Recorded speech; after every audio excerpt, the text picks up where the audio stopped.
గెంటడానికి వేలాడే గబ్బిలంలాగా ఎందుకే ఇంకా ఇంటిని పట్టుకుని వేలాడుతున్నావు?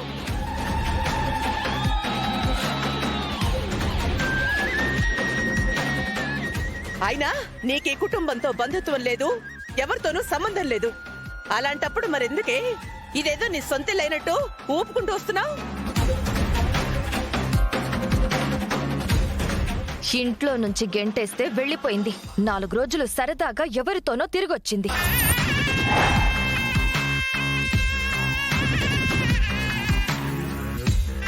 ఇప్పుడు ఈ ఇంటి యజమానురాల్లాగా గర్వంగా ఇంట్లోకి అడుగు పెడుతోంది.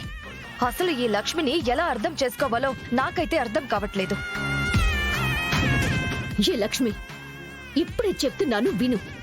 వచ్చిన దారిలోనే వెళ్ళిపోతే సరే సరే, లేకపోతే నీ మెడు పట్టుకొని గెంటాల్సొస్తుంది. సహస్ర, ఏంటమ్మా ఇది? తనకెవ్వరూ లేరనే కదా ఇక్కడికి తీసుకొచ్చాను. తను బయట బతకడం మంచిది కాదు అనే కదా ఇక్కడ ఆశ్రయం ఇచ్చాను. అలాంటిది మీరెందుకు లక్ష్మిని బయటికి గెంటేయడానికి చూస్తున్నారు?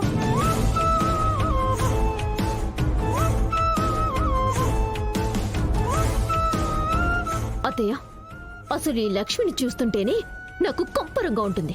అయినా ఏ సంబంధం లేని మనిషిని ఎందుకు ఇంట్లో పెట్టుకుంటున్నారు? నన్ను కాపాడింది అన్న కృతజ్ఞతతో. బాగుంది లక్ష్మి, చాలా బాగుంది. యమునని కాపాడావనే సెంటిమెంట్ కార్డు కూడా సంపాదించుకున్నావు. మా నాన్నని కాపాడి సింపతి కార్డు కూడా సంపాదించుకున్నావు. ఆ సింపతితో ఈ ఇంట్లో యజమానురాల్లా తిరుగుతున్నావు. వదినా, పాపం ఎక్కడుండాలో తెలియక మనింట్లో తలదాచుకుంటుంది. నిస్సహాయంగా ఉన్న వాళ్ళని ఆదుకోవాలే కాని ఇలా నిరాధారంగా నిందలు వేయకూడదు. చాలమ్మా మహాతల్లి, చాలు. నీ ఉపదేశాలు ఉపన్యాసాలు వినడానికి ఇక్కడెవ్వరూ సిద్ధంగా లేరు. చూడండి అత్తయ్య, ఈ లక్ష్మి ఈ ఇంట్లో ఉండటానికి వీల్లేదు. బయటికి పంపిస్తారా లేదా?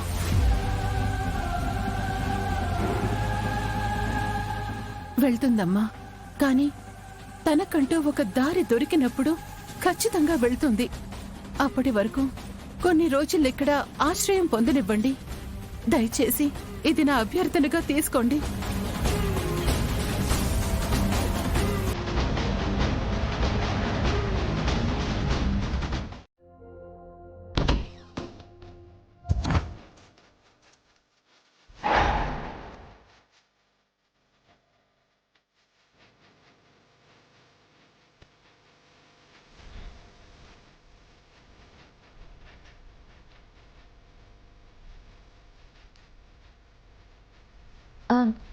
ఏంటమ్మా ఇలా వచ్చారు?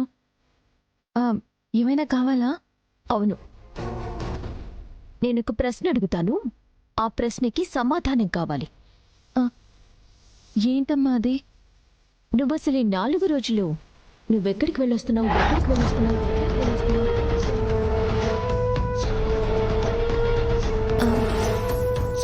అది మీది ధర్మపురం.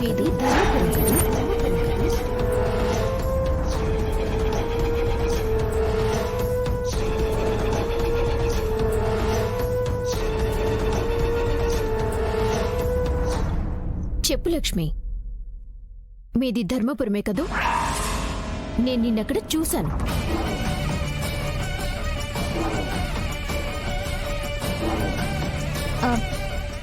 అదేం లేదమ్మా, ఆ ఊరితో నాకే సంబంధం లేదు.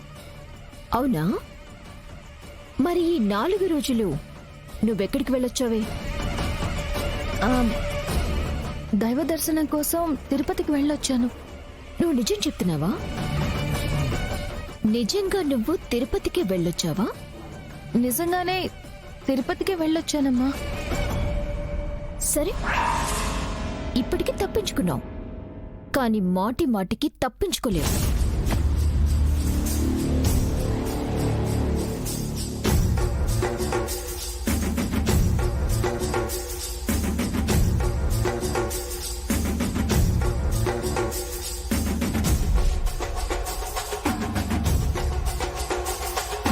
నువ్వు తిరుపతికి వెళ్ళానన్నావు కదా? మరి తిరుపతి ప్రసాదమే ప్రసాదమే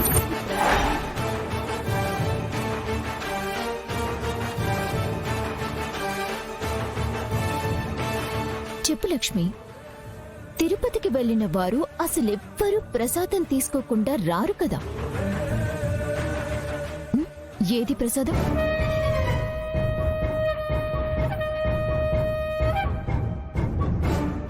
ఏంటి షాక్ అయ్యావా?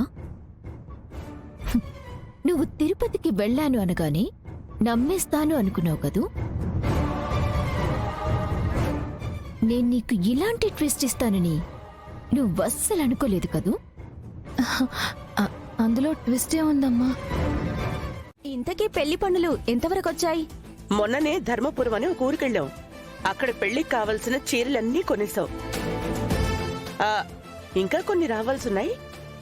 మీ అమ్మాయికి కూడా పెళ్లికి అక్కడే షాపింగ్ చేయండి. కూతురు పెళ్లి కోసం ఏదైనా చెయ్యాలి, ఎంత దూరమైనా వెళ్ళాలని బాగా డిసైడ్ అయినట్టున్నావుగా. అందుకే బట్టల షాపింగ్ కోసం అంత దూరం వెళ్ళి మరీ షాపింగ్ చేసావు. ఇవన్నీ మా వల్ల ఎక్కడవుతాయి? అవును మరి, కూతురి పెళ్ళంటే ఆ మాత్రం బాధ్యత, ఆ మాత్రం ఉత్సాహం ఉండాలి కదా.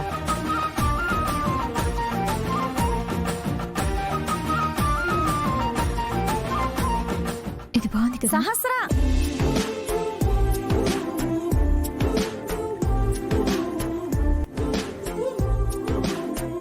ఎలా ఉన్నావు సహస్ర? బాగున్నావా?